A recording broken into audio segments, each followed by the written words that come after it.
देवियों और सज्जनों, विज्ञान की दुनिया भी किसी रोमांचक खेल से कम नहीं है, जहां हर रोज नए रहस्य सामने आते हैं। आज हम बात कर रहे हैं एक ऐसी ही हैरत अंगेज खोज की जिसने वैज्ञानिकों को भी सोचने पर मजबूर कर दिया है। सोचिए, दो अलग अलग चीजें जो एक दूसरे को छू भी नहीं रही, फिर भी एक दूसरे के व्यवहार को गहराई से प्रभावित कर रही हैं। यह कहानी है कार्बाइन और कार्बन नैनोट्यूब्स की। हाल ही में वियना विश्वविद्यालय के नेतृत्व में काम कर रहे शोधकर्ताओं की एक अंतर्राष्ट्रीय टीम ने इन दोनों के बीच एक अनोखे क्वांटम रिश्ते का पर्दाफाश किया है। यह कोई साधारण रिश्ता नहीं, बल्कि उनके कंपनों यानी वाइब्रेशंस की एक ऐसी जुगलबंदी है जो विज्ञान के कई नियमों को नई दृष्टि से देखने का अवसर देती है। तो चलिए पहले इन दो किरदारों को समझ लेते हैं। पहला है कार्बाइन, जो कार्बन परमाणुओं की एक सीधी धागे जैसी एलईडी ही है। आप इसे दुनिया का सबसे पतला और मजबूत धागा समझ सकते हैं। यह इतना अस्थिर होता है कि इसे संभालना लगभग नामुमकिन है। यहीं पर हमारे दूसरे किरदार यानी कार्बन नैनोट्यूब की एंट्री होती है।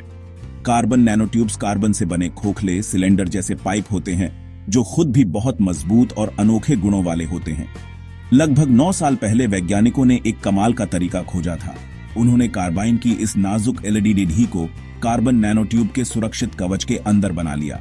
यह ऐसा था मानो आपने एक बहुत कीमती और नाजुक धागे को एक मजबूत पाइप के अंदर सुरक्षित रख दिया हो। इस व्यवस्था ने वैज्ञानिकों को कार्बाइन का अध्ययन करने का एक सुनहरा मौका दिया। पहले यह माना जाता था कि नैनोट्यूब सिर्फ एक घर की तरह है जो कार्बाइन को बाहरी दुनिया से बचाता है और इन दोनों के बीच कोई खास बातचीत नहीं होती। वैज्ञानिकों को लगता था कि कार्बाइन और नैनोट्यूब इलेक्ट्रॉनिक रूप से अलग थलग हैं, यानी वे आपस में इलेक्ट्रॉन्स का कोई आदान प्रदान नहीं करते हैं। इसलिए यह उम्मीद की जा रही थी कि दोनों एक दूसरे के व्यवहार को ज्यादा प्रभावित नहीं करेंगे। लेकिन जैसा कि अक्सर बड्ढी खोजों में होता है, प्रकृति ने एक बार फिर सबको चौंका दिया। इस सुरक्षित घर के अंदर भी कुछ ऐसा हो रहा था जिसकी किसी ने कल्पना भी नहीं की थी। नई खोज ने यह दिखाया कि भले ही इन दोनों के बीच इलेक्ट्रॉन्स का लेन देन न हो, उनके कंपन एक दूसरे से बहुत मजबूती से जुड़े हुए हैं। यह एक क्वांटम मैकेनिकल प्रभाव है जहां चीजें बिना सीधे संपर्क के भी एक दूसरे पर असर डाल सकती हैं। यह ऐसा है जैसे एक कमरे में दो संगीतकार बैठे हों, दोनों अपनी अपनी धुन बजा रहे हों, लेकिन फिर भी उनकी धुनें एक दूसरे के साथ तालमेल बिठाकर एक नया संगीत बना रही हों। यह खोज इसलिए भी महत्वपूर्ण है क्योंकि यह हमें सिखाती है कि नैनो स्केल की दुनिया में कणों के बीच रिश्ते हमारी सामान्य समझ से कहीं ज्यादा जटिल और दिलचस्प हो सकते हैं, और यही जटिलता भविष्य की टेक्नोलॉजी का आधार बन सकती है। अब सवाल यह उठता है कि आखिर यह रहस्यमयी जुड़ाव है क्या? इसे समझने के लिए हमें क्वांटम स्तर पर सोचना होगा। हर अणु और परमाणु लगातार कंपन करता है, ठीक वैसे ही जैसे गिटार का तार छेदने पर कंपन करता है। कार्बाइन की यह पतली लड्डी ही और उसे घेरने वाला नैनोट्यूब दोनों ही अपने अपने तरीके से कंपन कर रहे थे। वैज्ञानिकों ने जब इन कंपनों का अध्ययन किया तो उन्हें एक अजीब बात पता चली। कार्बाइन के कंपन की ऊर्जा और नैनोट्यूब के कंपन की ऊर्जा एक दूसरे से अप्रत्याशित रूप से जुड़ी हुई थी। यह जुड़ाव इतना मजबूत था कि इसे नजरअंदाज नहीं किया जा सकता था, खासकर तब जब दोनों के बीच कोई सीधा इलेक्ट्रॉनिक कनेक्शन नहीं था।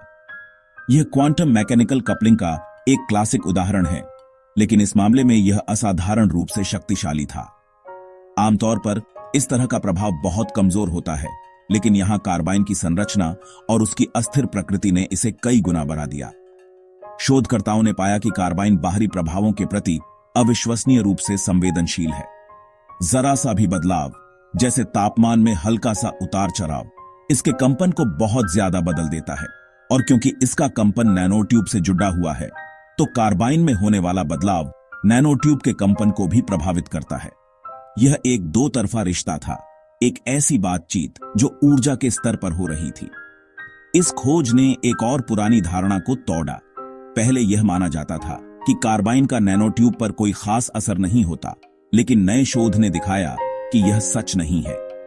कार्बाइन की उपस्थिति नैनोट्यूब के गुणों को भी बदल रही थी, लेकिन उस तरह से नहीं जैसा पहले सोचा गया था। यह सिर्फ एक मेहमान नहीं था जो मेजबान के घर में चुपचाप रह रहा हो, बल्कि यह एक ऐसा मेहमान था जिसकी मौजूदगी से पूरे घर का माहौल ही बदल गया था।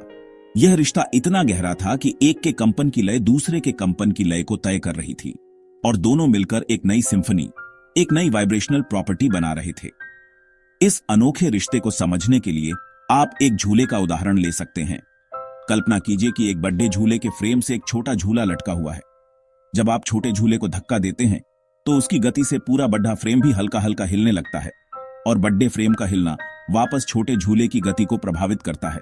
कार्बाइन और नैनोट्यूब के बीच का रिश्ता कुछ ऐसा ही है, जहां एक का कंपन दूसरे को हिलाता है और यह प्रक्रिया लगातार चलती रहती है। यह आपसी प्रभाव ही इस खोज का केंद्र बिंदु है और यही इसे भविष्य की टेक्नोलॉजी के लिए इतना रोमांचक बनाता है। तो देवियों और सज्जनों, वैज्ञानिक इस अदृश्य बातचीत को देखने और समझने में कामयाब कैसे हुए? इसके लिए उन्होंने किसी जासूस की तरह आधुनिक तकनीकों का इस्तेमाल किया। उनकी सबसे बड़ी मददगार बनी रमन स्पेक्ट्रोस्कोपी नाम की एक तकनीक। यह तकनीक लेजर लाइट का उपयोग करके अणुओं के कंपन का पता लगाती है। जब लेजर की रोशनी किसी पदार्थ पर पड़ती है तो वह उसके अणुओं के कंपन के साथ इंटरैक्ट करती है और बिखर जाती है। इस बिखरी हुई रोशनी का विश्लेषण करके वैज्ञानिक यह बता सकते हैं कि अणु किस तरह और कितनी तेजी से कंपन कर रहे हैं। यह ठीक वैसा ही है जैसे आप किसी घंटी की आवाज सुनकर बता दें कि वह किस धातु की बनी है और उसे कितनी जोर से बजाया गया है। शोधकर्ताओं ने कार्बाइन और नैनोट्यूब के इस सिस्टम पर लेजर लाइट डाली और वापस आने वाली रोशनी के पैटर्न को बहुत ध्यान से पढ़ा। यहीं पर उन्हें वो सुराग मिले जो इस क्वांटम जुड़ाव की कहानी कह रहे थे। उन्होंने देखा कि कंपनों के पैटर्न वैसे नहीं थे जैसे होने चाहिए थे अगर कार्बाइन और नैनोट्यूब अलग अलग काम कर रहे होते। इन पैटर्न्स में एक अजीब तरह का बदलाव था जो केवल तभी संभव हो सकता था जब दोनों के कंपन एक दूसरे के साथ गहराई से जुड़े हों।